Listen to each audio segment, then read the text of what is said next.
Welcome back to the show. We got a great one lined up. Somebody roll that beautiful intro.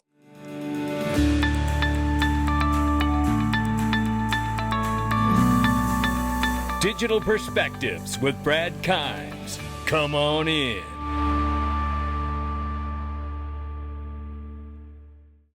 Welcome back to the show. We're gonna show you some stuff today. Have you smiling the way I'm smiling right now, regardless of what the market looks like, which is not good at the moment. But I think we're going to move right through that very quickly, ladies and gentlemen. We're looking at this. You can follow us on X, YouTube, and DigPerspectives.com. $3.89 trillion market cap. Clear to see that we were over $4 trillion, now 3.89. The market's off 5.1. No wonder everything is off at the moment. Bitcoin 116,000 plus, 3,700 plus for Ethereum at the moment, which is actually up. And number 3 spot, XRP at $3.12. We're off 1.2 in the 24. We're off 10.6 on the 7-day. Now let's look at the range of price, ranging between 305 and 326. That's where we're sitting right now. Dipped all the way down to 305. I bought that dip yesterday. It wasn't much, but I did it out of discipline. I'm not saying you have to. I'm just telling you. Been in this space going on 8 years. I know what to do. I just do it. And then I just do this too, which is Caleb and Brown. Listen, this crypto brokerage is top notch. They have one flat fee, and the reason the fee is what it is because you get a level of white glove customer service that you're not going to find anywhere else in this space. If you don't believe me, then do what DAI and I have done and click the link underneath the video, or just go to xrpwealth589.com and just open your free account. Just like we did. We have the link right there for you to do it. No issues, no hassles, no hidden fees, no hidden spreads, institutional grade custody, no charge to you, and all the customer service you could ever want, multiple layers of security, and you can even put special restrictions on your account on top of all the many layers of security. This is the kind of level of service I am looking for in this space. You won't find it anywhere else. Get started today. So many others have done it too. You're going to love it. Now, President of the United States said the traditional financial market system is broken. And I just want you to the level set right here because of where we're going. Many Americans are unaware that behind the scenes, the technical backbone of the financial system is decades out of date, many, many years out of date. You know that. Paul and others are straightening it out, but payments and money transfers are costly and take days or even weeks to clear. Under this bill, the entire ancient system will be eligible for a 21st century upgrade using the state-of-the-art crypto technology. Who would have thought we would have been saying that 2 years after many Americans? And there you have it right there. So the president has said it himself. The traditional financial system is broken. Crypto will fix it. And where does he end up yesterday? At the Fed to embarrass Jerome Powell. This is what it looks like to be dressed down in public, ladies and gentlemen. Senator Tim Scott and President Trump. So we're taking a look, and it looks like it's about 3.1 billion. It went up a little bit, or a lot. So the 2.7 is now 3.1. I'm not aware of that. Yeah, it just came out. Yeah, I haven't heard that from anybody at the Fed. Yeah, it just came out. Our notes had it about 3.1 as well. 3.1, 3.2. This came from us? Yes. I don't know who does that. You're including the Martin renovation. You just added our entire capital. Yeah, you just added in a third building. Is what that is. That's a third building. Well, no, the but Martin building. it's a building that's being built. No, it was built 5 years ago. We finished Martin 5 years ago. It's part of the overall work. But it's So, not new. So we're going to take a look. We're going to see what's happening, and it's got a long way. Do you expect any more additional cost overruns? Do you expect any more additional cost overruns? This is not a good place to be coming from. I tell you, Jerome, just quit. Just quit. Don't expect them.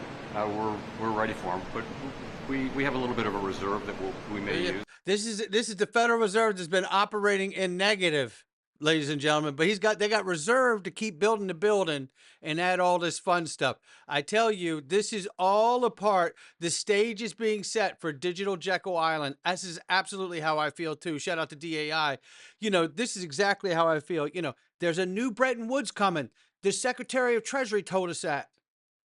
That's why he took the job. You think he's over at the Fed just because he's worried about the renovation? That is just symbolic.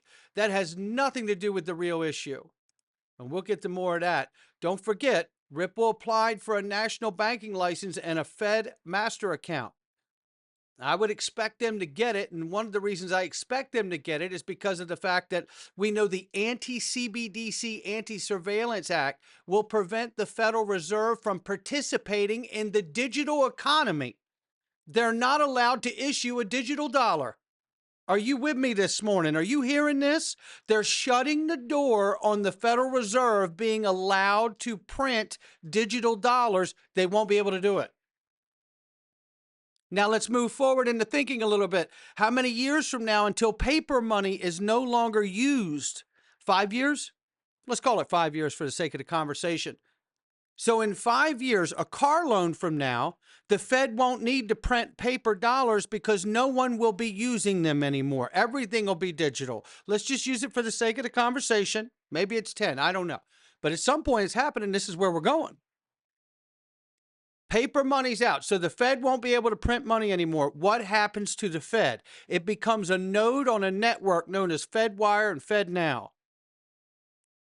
Think of it for a moment.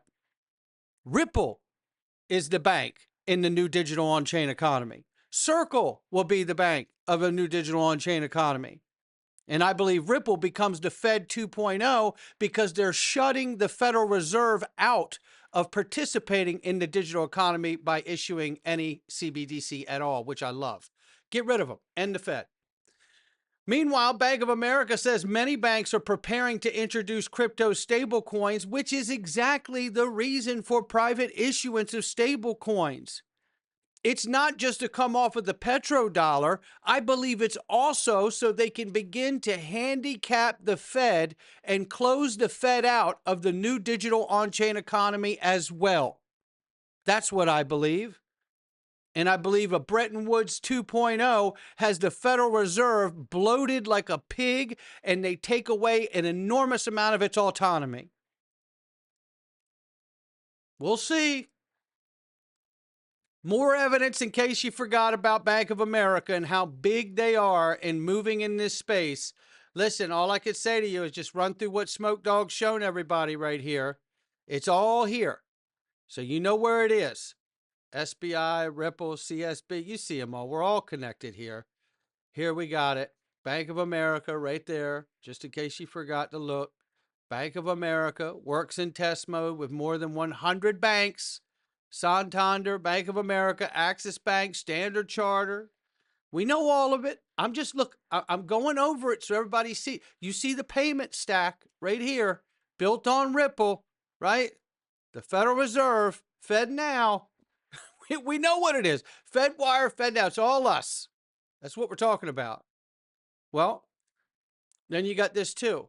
Just in case anybody forgets, don't forget about this too. Wells Fargo is looking at this area using Ripple.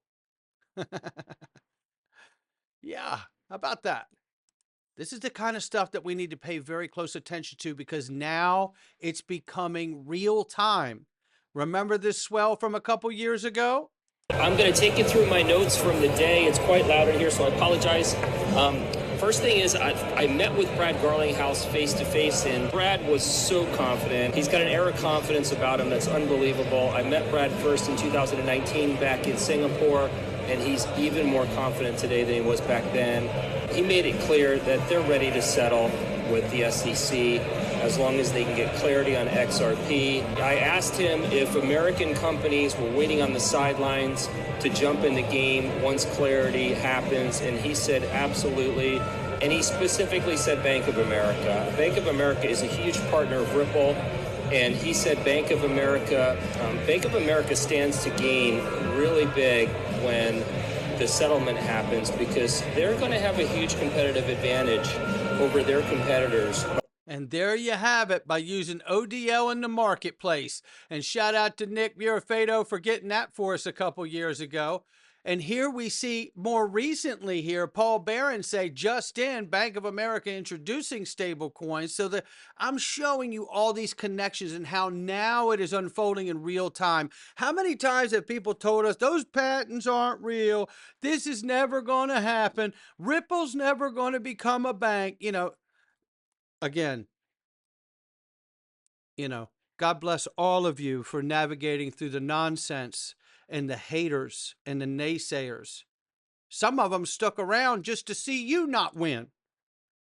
Think of that for a moment. But nonetheless, Real USD connection thread, Bank of America has documented history with Ripple dating back to 2019 patents, which we just covered. Could Real USD be the stablecoin by Ripple that banks use?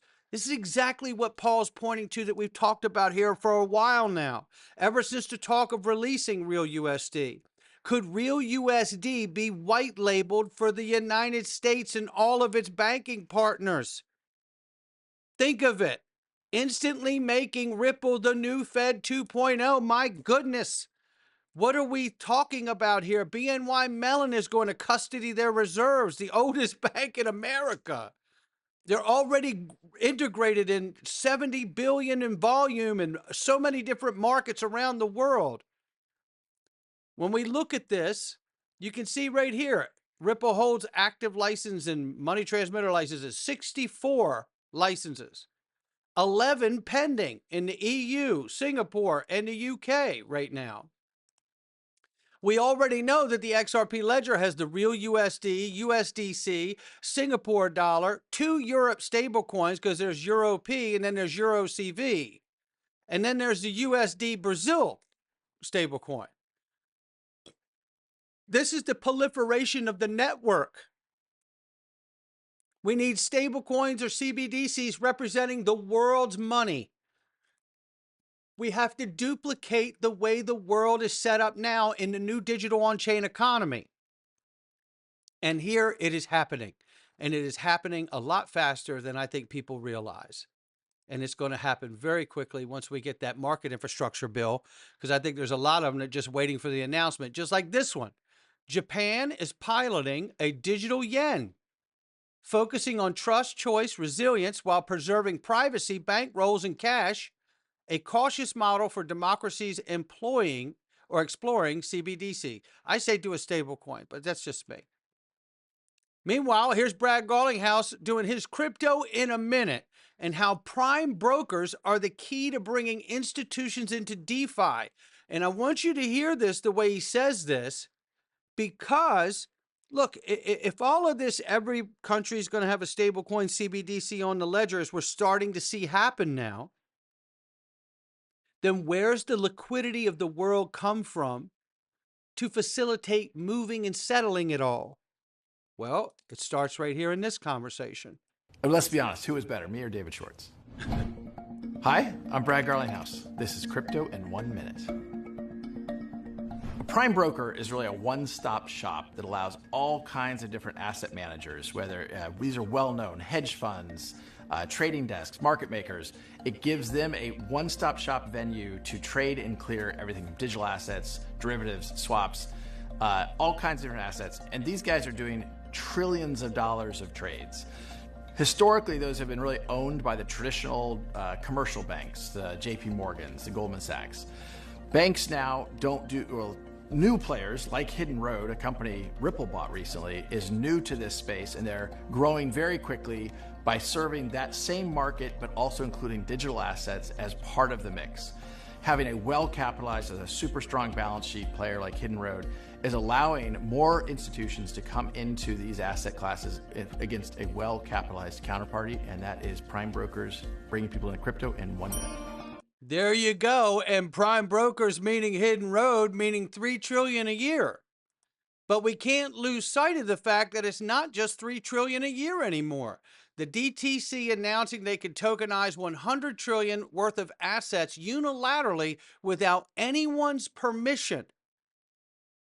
Just to get it here, let's just... DC has in this model is we are the record keeper for quadrillions of dollars of transactions, but for fundamentally assets under record, approximately $100 trillion worth of assets.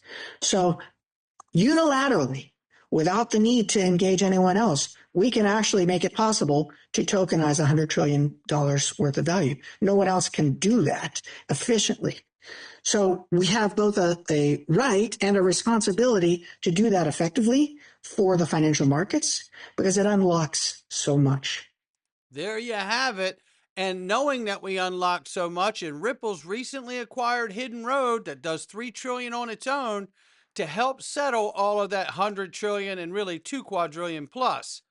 There it is. And why is this important? Because Hidden Road represents the repositories where the money is. Banks, financial institutions, clearing houses. Take a listen. Don't believe me. Right? That constantly goes. I mean, ultimately, as you know, Ripple is really focused on how do we enable an internet of value? How do we make value move the way information moves today? And that's our big kind of multi-year, 10-year view of how the world will evolve. And it's really how do we dial that back and to make it tactical and real today and tomorrow. And I think if you want to enable an internet of value, you've got to connect the repositories of value. Right. And the repositories of value, as big as the Bitcoin value proposition is today, the banks own trillions and trillions and trillions of dollars of assets. So if we want to enable an internet of value, we've got to connect the banks and payment service providers and MSBs. And we're excited to have made a bunch of progress on that. And there you have it. And that was 2017. And here we are, not 2017, we're in 2025. We are coming up on that 10-year mark. And I think they've done it. And here is evidence right here from the one and only, baby, the official legend of the Digital Asset Investor Channel, my brother from another mother. Yes, indeedy. It's Sean, the Baron of Beach Street, the legend. And he has here, as a reminder to everybody, the DTC patent that proves that XRP and Stellar XLM are deeply involved. Here's the DTC patent. This is filed November 2024. This is just months ago that this was filed. This is not old. This is new. You can see all the updates. 2025 right here. So you can see all the updates. Application granted. And what do we see? Ripple, in this example, providers and tokens. The bridge graph can include all relevant bridge metadata and bridges for the identified connections. This is what they're talking about. And then you have the diagram here with XRP right there and Stellar right here in the tech stack. That's what you have, ladies and gentlemen. Boom. Boom. There's nothing left to talk about. The only thing left to talk about is turning this thing on and becoming law. We need legislation to become law. That's what's going to unlock the ability for all of this. And then we're about to find out just how many people had NDAs. I know there were 1,700 contracts. How many of them were all to the same one? I don't know. But we're going to find out a lot. And Sal Gilberti here, shout out to him from Tucrium. He puts up his meme yesterday, and he says, Swift, XRP like an asteroid to a dinosaur. It's coming. And it is coming, ladies and gentlemen. Speaking of which, just do it chart update from Eggrag Crypto. It stays the same. Don't get caught waiting for specific numbers like 27, 17, or even $50. Trust me, no one really knows where we are headed. We're just analyzing the available information and historical patterns to project the future. So he says here, listen closely, 99% of you may not make it, while 1% will succeed. It's not about being smarter. It's about learning from past cycles and taking profits when you can. I've been there too, and I've learned the hard way. So he says here, region 1 aligns with the measured move and inverse 1.236 into 1.618, a wave 4, putting XRP around $4 to $6. He says this is where the OGs will be cashing in big. I recommend following their plan, he says. Most possible, this region is based on wave 5 count. Basically, it brings us to $11 and $13 range should we see it hit those marks. And again, in the higher end, we could see that 27 to $30. You're talking about a 1,750% increase, which is not unheard of for XRP, but nonetheless, to his point, Have a plan. No question about it. Not financial advice from me or anyone else. We're going into the freedom zone. I hope you will join us. It's going to be a good one today. We got to tackle the treason issue, and we got to tackle the other. There's another big lie that has been forgotten about, and we're going to get into that too. I hope you will join us. Come on in.